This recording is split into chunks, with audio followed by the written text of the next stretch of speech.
Situasi pandemi COVID-19 di Sumatera Selatan sudah semakin menurun.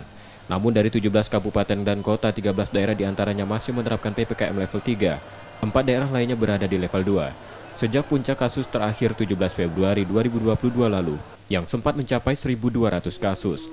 Penambahan kasus harian berada di 300 kasus per hari.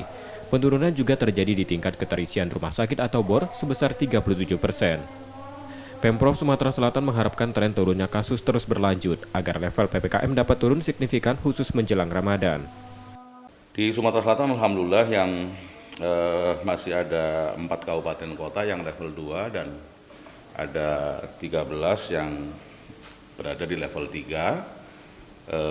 Tetap kita melakukan satu kegiatan kepada mereka.